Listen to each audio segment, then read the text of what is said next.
Good morning. It is Tuesday, the 14th of July 2020, and this is episode 38-ish of Notes from a Scottish Author with me, Barry Hutchison, aka JD Kirk. I thought I'd make a little video today just because I've got a few things to talk about, which is nice. I've started a new kind of work day regime, shall we call it, where I get up just before 6, which is unpleasant, and then I wander over to my office, which is about 40 seconds walk from my house, as I think I've previously mentioned, and then I write until about 11 o'clock, and then I go home, and then I walk the dog, have something for lunch, say hello to my family, if my son's awake, because he's a teenager, so very rarely is at that time of the day, and then do shopping for whoever needs shopping and all that stuff. And then early afternoon, or kind of mid-afternoon, late afternoon, I do some admin, replying to emails, doing all that stuff that needs doing, formatting things and uploading things and everything that's involved in running a small publishing company, that's the word. So I do that in the afternoon, and then chill out really in the evening, which is something I didn't tend to do enough of. So I kind of just try to chill out in the evening a bit more now. I'm constantly exhausted, I should say, with the getting up at 6 o'clock thing. I used to do it quite a lot. I did it for about a year previously, maybe even longer. And every day I was convinced when I went to bed that the next day would be the one where I'd wake up feeling good. I'd wake up and I would have cracked it, and I'd be a morning person. And it never happened. Never. I always woke up crying when my alarm went off, and I would shuffle out of the room in despair. And that's what's happening now as well, really. I'm just not designed for waking up at 6, definitely not pre-6 o'clock. So I wake up horrified at myself for what I've done, but I set the alarm on my phone, and I leave the phone plugged in well out of reach of my bed. So when I wake up, I have to stumble around blindly until I find the phone, just mash the screen repeatedly with my palms, because my eyes are still welded shut at that point. Just blindly mash the screen in the hope that it shuts the thing up before it wakes up my wife. And then I stagger away and face the day is what I've been doing. And it's fine, but once I've kind of had some caffeine and I'm sat down at the computer, then it's generally fine. It's just that initial couple of minutes of after doing it, which is unpleasant. And I think every second that passes though makes it easier, so within 30 seconds of having got out of bed, I'm past that point of wishing I could go back to it, it's still, I still feel awful, but it's not like, oh, let me just climb back into bed. A minute after that, then I'm kind of going, right, okay, I'm up, let's see what's to be done. 5 minutes later, I'm absolutely fine. So it is those first few seconds of unpleasantness that's the problem, and the fact that I constantly fall asleep throughout the day, that's also problematic. I was actually sat here typing, but 3 days into the whole thing, I caught myself sleep typing, kind of my head down like that. I realised that I had been asleep, but my fingers were still going, and I thought, this is brilliant. See, if I look up and I've written a whole chapter, this is the best of both worlds. I've nailed it. I'm gonna be able to sleep type from now on, and I can just write books while I rest. Utter gibberish when I looked at the screen, just a load of old crazy letters and spaces and all kinds of random stuff. So that was of little use. I don't think people would invest their hard-earned money in a book that's just a load of gibberish solely on the fact that it was written while asleep. A novelty as that would be.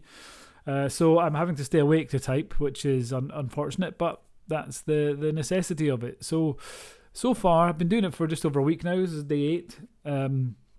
So far, from a productive point of view, it's going really well. As I say, I'm tired a lot, but I'm hoping that passes. I'm going to try and sleep a bit earlier, get to bed a bit earlier. not necessarily that easy, because the kids stay up and stuff, and when I have some time to talk to the family and all that stuff. So, but I'm going to try and get to bed a bit earlier, try and make sure I get my beauty sleep, my much needed beauty sleep. I've actually started moisturising recently, which I've never done in my entire life to date, despite my wife's protests saying, you should really moisturise. I started it recently. I don't really feel like I look any younger yet, but it's only been a few days. I'm hoping that with each day that passes, a year will be taken off, and I will, within the next fortnight, I will look kind of mid-20s. That's the plan anyway. Other news this week, I found out yesterday that A Litter of Bones, the first JD Kirk book, made it onto Amazon's weekly bestseller list last week. So it was announced yesterday. It's number 12, just above Harry Potter and the Philosopher's Stone. Eat that, rolling. So yeah, that was nice. It was a very nice surprise. I think most of it comes from, because most of the sales are in the UK, so I don't really pay too much attention to how it's doing in the US, because that's a kind of fraction of the sales. UK is about 85%, and then US and Australia at the moment are kind of tied on maybe 6% each, and then the rest is made up from Canada and other countries around the world. So it's mostly UK, and it's mostly UK that I pay attention to. So when I found out that it made this weekly bestseller list, I was very pleased, I have to say. Mostly I think it came from an Audible promo that ran at the start of the month, the 1st of July. We're in July now, aren't we? Yeah, 1st of July, A Litter of Bones was the Audible daily deal, and I think it sold something stupid like 13,000 copies in a day. A lot of copies in a very short amount of time anyway. So that definitely helped. So the book will plunge back out of that bestseller list next week, but it's nice to be there for now anyway. So thanks to everyone who has bought it, regardless of where you are. But if you're in the US this week and you've bought it, thank you very much. The other thing I want to mention is that I'm running a reader survey at the moment for the readers of the JD Kirk books. I'm going to do another one very soon for the Space Team readers. So if you want to check that out, it's just a quick 2-minute survey. Give me your thoughts on various elements of the series and of your book buying habits to help me shape the future of the publishing company. Just go to facebook.com/JDKirkBooks, and somewhere in the first couple of posts there's a link to fill out that survey. That would be much appreciated if you could do that. And that's basically it today. I've finished my writing for the day now, and I'm about to start on working through an email that I was sent. I'm taking a bit of time in the morning to work on that regarding the top secret exciting project I still can't tell you about, but it's going well. Seems to be going well. I have some things I need to respond to on that, so I'm going to do that now, and then I'm working on the outline for something else. I'll probably be thinking about that for much of the day, and then I'll start work on that tomorrow is the plan. So that's what I'm up to. I'm also trying to keep reading, as I mentioned before. I'm currently reading Forensics for Fiction, Autopsies by Jeff Simon, which is about autopsies and how postmortems and things are done and what they can find out from cutting open bodies and, I don't know, looking at spleens. I don't know what they do, but I haven't really read much of it yet. So that's what I'm also going to be flicking through today and kind of reading over the next week or so, making some notes. So that's me. That's what I've been up to. Let me know in the comments what you've been up to. And this week I promise, do a live Q&A Friday. Q&A Friday? Yeah, Friday Q&A, whatever it's called. I will arrange it. It will happen.